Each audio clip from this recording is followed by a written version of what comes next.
Hi, it's fantastic you could be with us for InFocus Recouched this week. Man, we are going to hit you with some serious inspiration today. You're going to meet some incredible people who are using their skills, interests and talents to make a difference in this world. Yeah, and that's just us. Oh, yeah. Wait until you see the interviews we're bringing back for a second look. Oh, very good, Dora.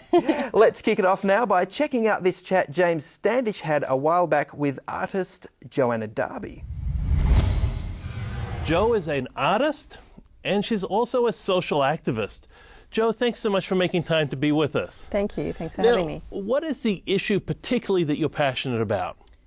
There's a lot, but I would have to say poverty alleviation and connecting that to our spirituality as Christians and then bringing that message to Christian groups. What is it about poverty alleviation that really hit a chord with you? Why that particular issue? Lots of things, environment, a million other things. Why that? That's my other one. I do love the environment.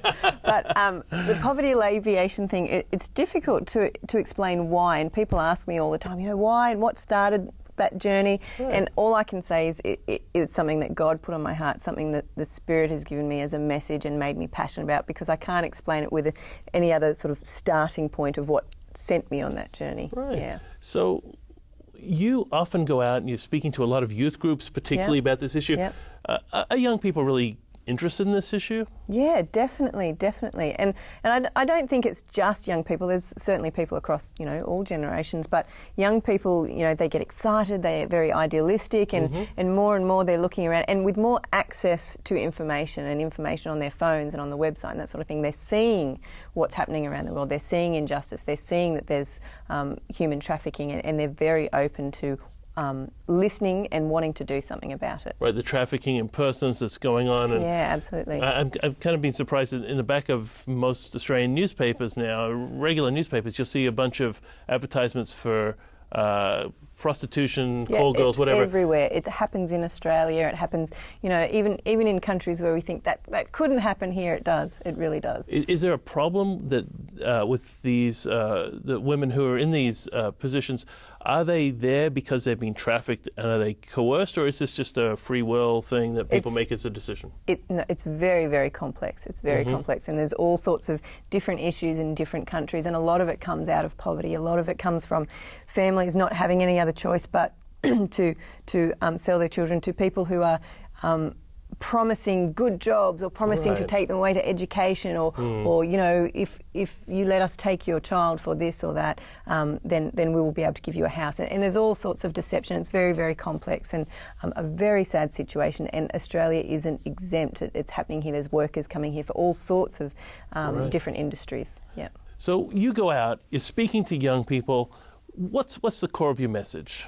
I guess I'm wanting to present to people that God has a heart for justice. It is who He is, it is His character, and if we are to be like Christ, if we are to represent who God is to the world, we need to do justice and be justice. And I guess I'm wanting people to connect and understand that they don't necessarily have to go.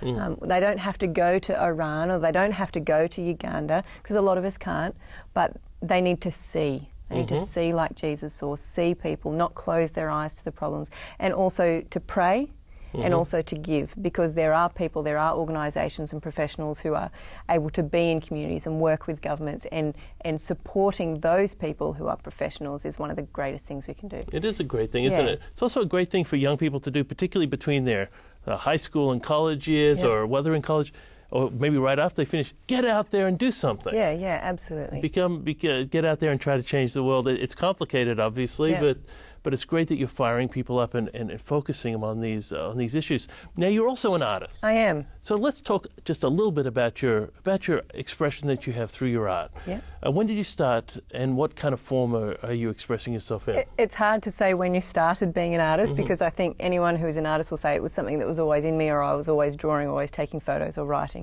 So I can't really say that there was a start. I did study art in college and went and taught for a while, and then since becoming a mum, sort of decided I wanted to focus a bit more on my art practice. And it just sort of went from there, and I've found that as a ministry tool it's fantastic, because I don't paint realistically. I don't do depictions of Jesus and the parables. I mainly work in abstract art. I'm an expressionistic art, but what a great way to open up the conversation about abstract ideas like forgiveness and grace and some of these ideas that we can't actually put a picture on sometimes. Right. We can't put a set image on. So I've found it a great avenue to be able to minister and open up that dialogue. I like that. Paint forgiveness. I Yeah, like yeah. that. So that's great. Now, you've been nominated for very prestigious awards. You've had your work hung in Parliament House. You've probably interacted with a lot of people in the art community, and it's not necessarily a community that is currently associated with sort of Christianity or high moral values and so forth. How do your conversations go? It's fantastic. I actually find that I've had more opportunity to dialogue with non-Christians in the art world and through exhibitions than anywhere else, than any other place that I've been. You know, my work is on the wall. I'll have a synopsis there or an artist statement about what my work is, and it's not, full of Bible text, but it might have some spiritual ideas in there. It might, suggest that it's linked to something about a divine being. And so the conversations open up and people say, oh, well, this looks a little bit like, some kind of heavenly idea. And they'll ask me, well, what do you believe about the afterlife? And the conversations go on and on. It's fantastic. It's interesting how the arts can reach people in a way that's sort of logical or mathematical. Sometimes Absolutely. we express ourselves in very precise terms. It can reach people in a different way, can't it? Yeah, because sometimes there's no words. Sometimes there's no words, and there's pictures or there's colours or there's lines and there's emotive things. Like we know that in our relationship with God, so much of it is our emotional connection to God. And so how better to open that up to a community and share it with the community than through art. Now, there's a connection between your activism and your artistic expression, and you've brought a couple examples with you to the studio. I did.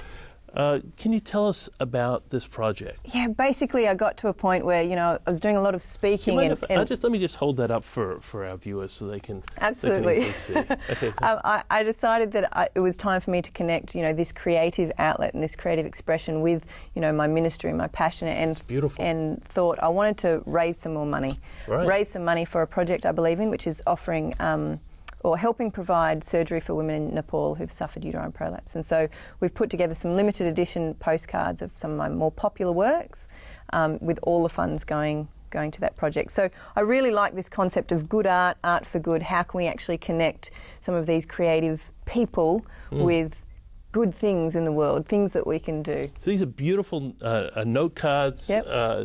Families would love to get them. Your mothers, brothers, and sisters, and all that. Sending a thank you note.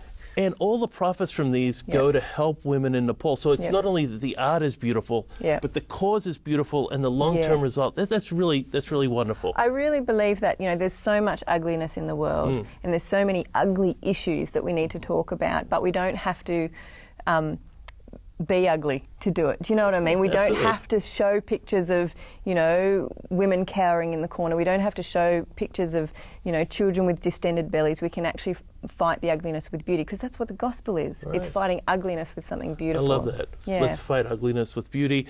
You can see the address, joedarby.com. JoannaDarby.com. Sorry, JoannaDarby.com. It's right there on your screen. If you go there, you can get these beautiful sets. And what a better way to say thank you, or that I'm thinking of you, than to send one of these beautiful cards. And in the process, you'll be changing a life all the way over in Nepal. And that's really tremendous. We'll be fighting darkness with beauty. And I love that. That's a good quote. Well, the limited edition postcards have run out, it seems, since that interview, but Jo is still making art. Check her out on Facebook. It's the first place to start these days, isn't it? Forget the yellow pages. What's that? Yeah. Hey, stay with us. We'll take a quick ad break now, but we'll be back in just a minute.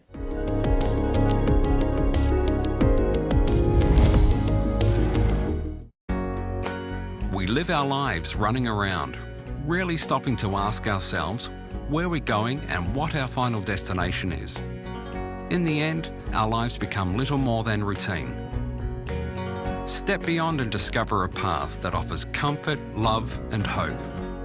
Visit hopeoffer.com/step beyond or call 1300 300 389 for your free copy today.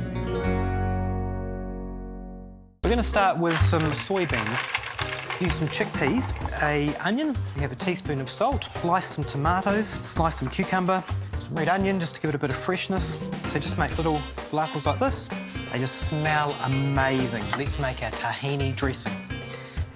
Let's get in some tomatoes, cucumbers, some falafels. Drizzle some of this lovely dressing. All you need to do is roll it up and you've got a delicious lunch for your family.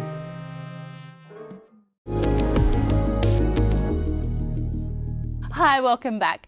We're going to take a look now at a segment Sue Rad did a while back on something we all know, but somehow keep forgetting. Staying hydrated. Oh, yeah, I can so relate. Let's take a look. Right now, today, you brought all kinds of drinks for us. Right. What are we talking about? We're talking about the importance of staying well hydrated, particularly getting into cooler months. Sure. People often forget to drink. Well, how much should we drink in a day? Well, generally you've heard this 6 to 8 glasses. Right. It's not a bad level to aim for. But the reason it's so important to stay well hydrated is because if you don't, you can get terrible headaches. That's one Sure. sign of dehydration. Constipation's more common. Dry skin, that's another one that can occur. But kidney stones.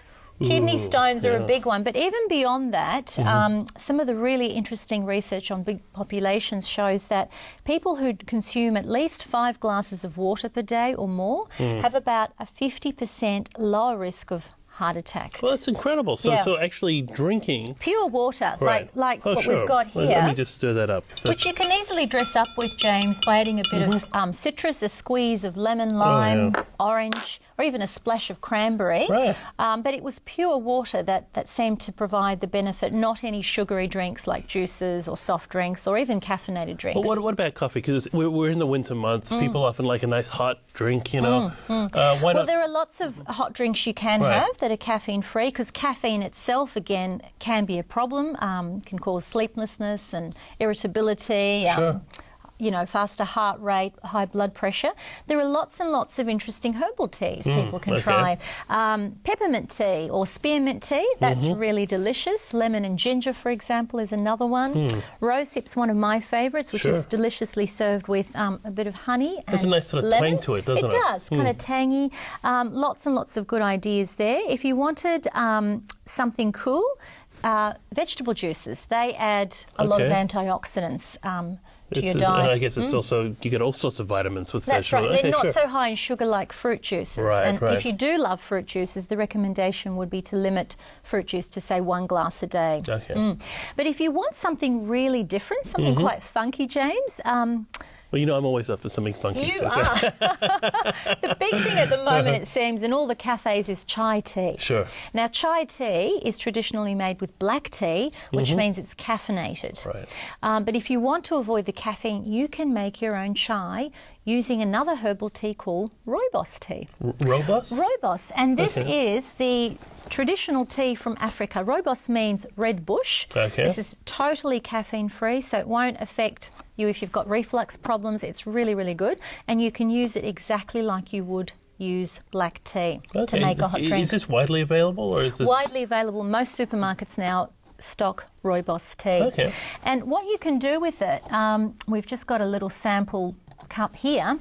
Rooibos is, to make it into chai, you use rooibos and you add some spices such as cloves, Right. cardamom, and cinnamon. That's what we've got there at the moment. And normally it is sweetened, so you add honey, quite a bit of honey, Okay. and some milk if you want like the latte version. Sure, okay. So that's a really, really easy way Excellent. to get your Can I have a beautiful taste of chai. this one, and we'll just have a- Absolutely. Have a sniff This of is- this one. okay, This is gorgeous. I'll start off by sniffing anyway, yeah. But as I say, normally Oh, it is yeah, sweetened. that's a really sort of It's aromatic spicy, and oh. spicy and just delicious I'll have getting a into sip, the huh? cooler months. Wow, that's very flavorful too, huh? Yeah. And I think you said you can add milk and it sort of gets... Yeah, you have I that- also add ginger, fresh ginger. So Oh, it's a lovely. lovely, lovely tea getting into autumn, So getting into the it's the colder kind of thing months. that's lovely to come home into the house after you've been out. Absolutely. And it's nice and warm. And you can sort of feel it go down and warm you up. Very, very Yeah. nice. I've actually got a recipe for that that people can download. Oh, superb. Is that on SueRed.com? It is. Okay, superb. Well, we'll have the website right there. Sure. So excellent. So even in winter, keep up the fluids. Absolutely. We're 60% water, and so to function optimally, we need to stay well hydrated. And you know, even with physical performance or mental performance, it makes a huge difference. In athletes, for example, if they're even 2%, 3% dehydrated, that can impact their performance, and it could mean the difference between winning or losing. Man, I knew that about drinking water and headaches, but kidney stones, heart disease? I know, it's scary. But what was so cool was that Sue didn't just preach drink more water. She actually gave, you know, really good alternatives. Yeah, I'd forgotten a lot of the detail from that segment, but something I did remember was that rooibos chai that she made. It looked fantastic, it smelled awesome, so I've actually tried it a couple of times at home, and yeah, it's delicious. Nice. Time for a break now. We'll be back in a sec.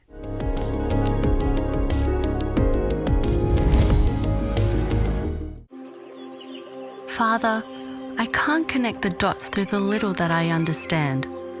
What words can I say to reach you? How can I know that you are there, listening, hearing, caring? My words are broken, weak, and powerless. But I know your power is limitless. What can I say?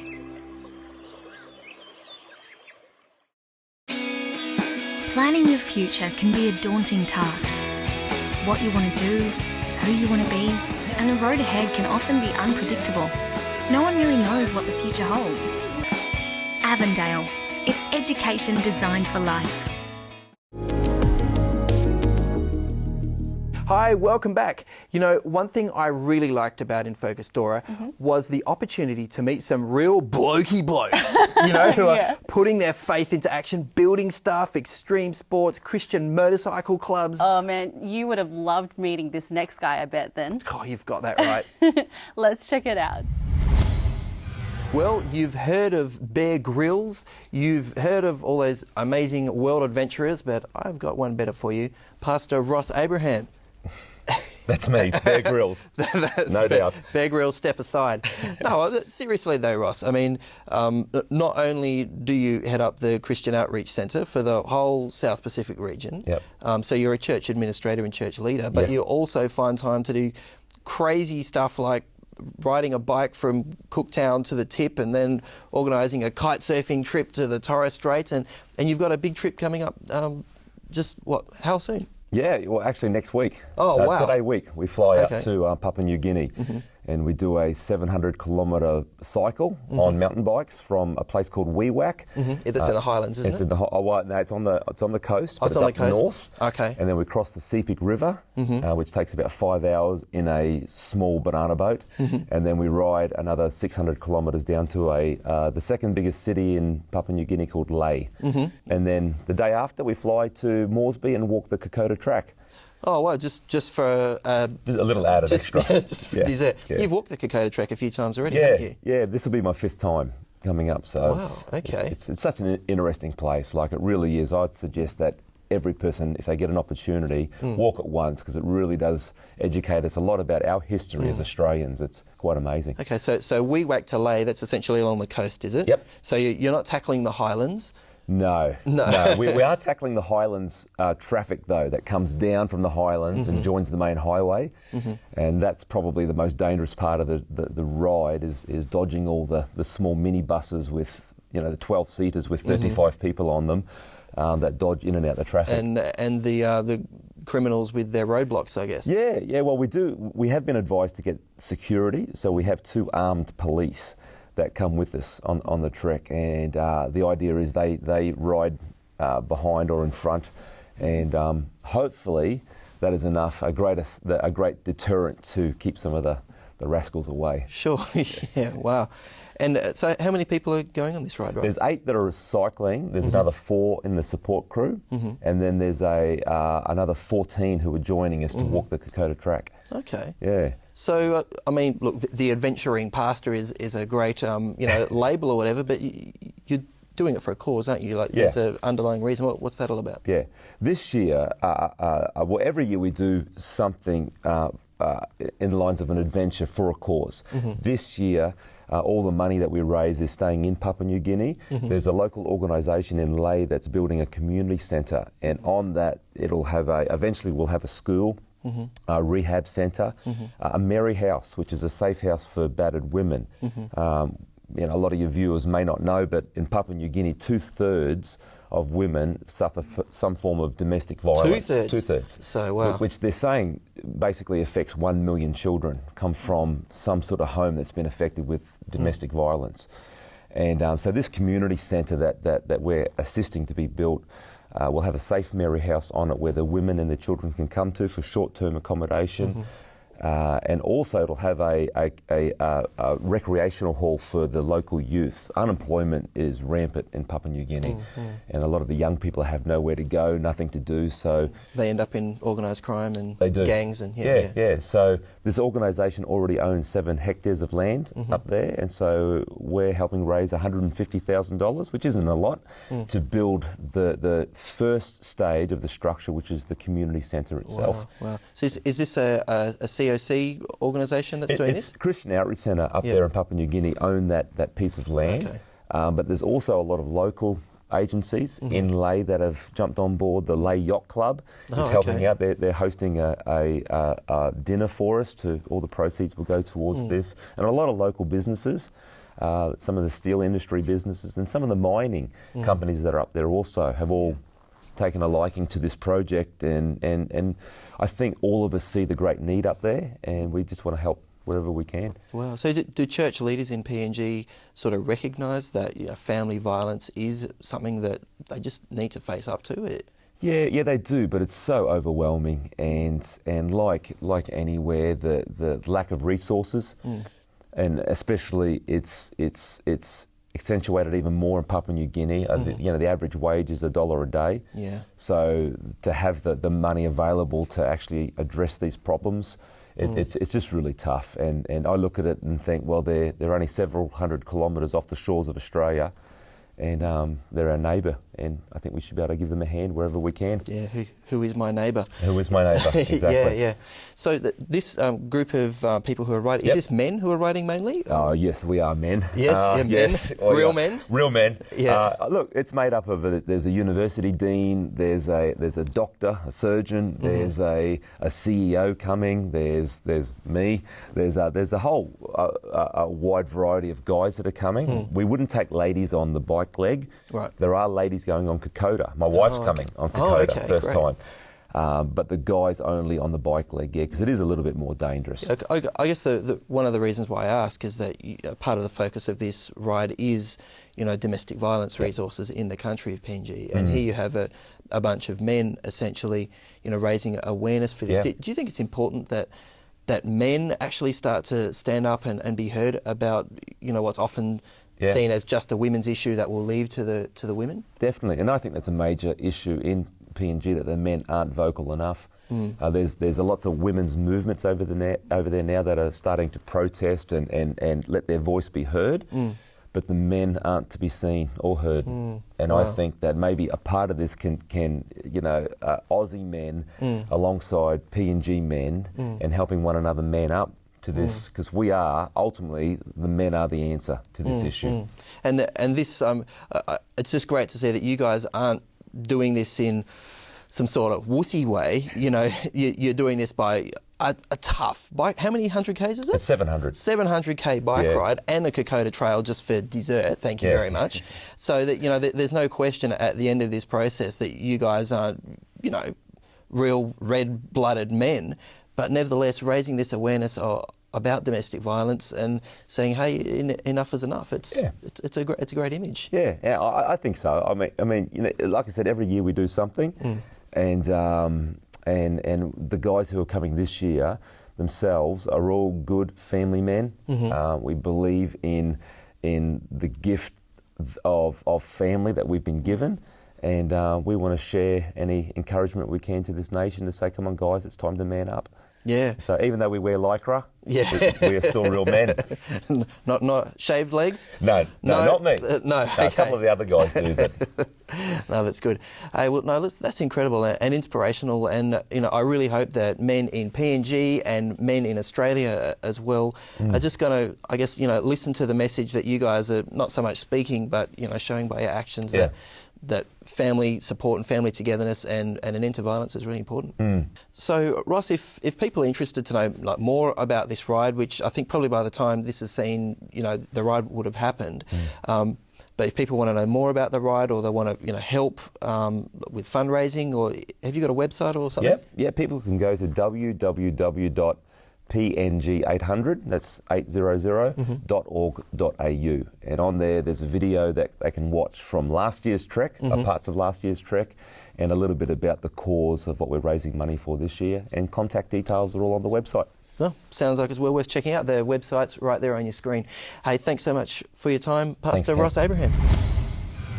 Very cool. It's really good to see Christians, rolling up their sleeves and making stuff happen, isn't it? Oh, yeah, and especially when they're doing it for someone else. That really impresses me. Yeah. But boy, what an adventure. Incredible. I know.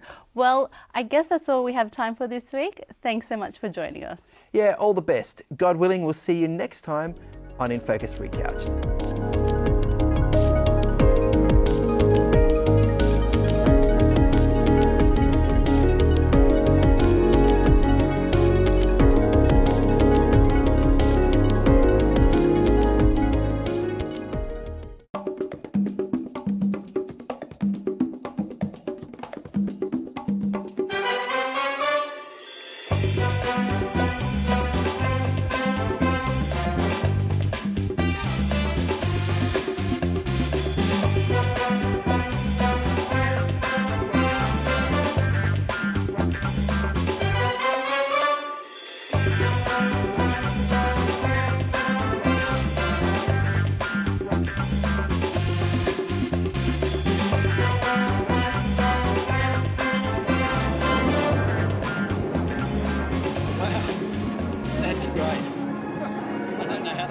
Hi, how you doing?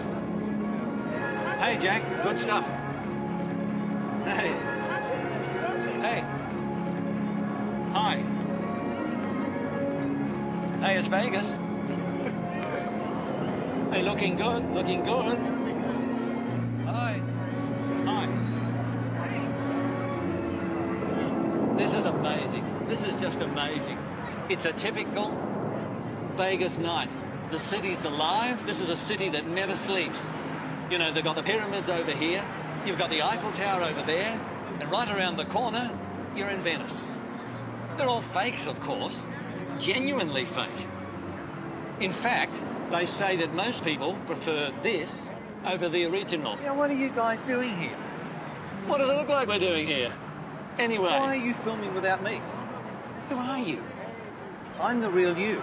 No, you're not. I'm the real me. Now, listen. You prove it. Well, I'm out of here. To receive a free DVD of the documentary Beyond Counterfeit, visit hopeoffer.com/counterfeit or call 1300 300 389.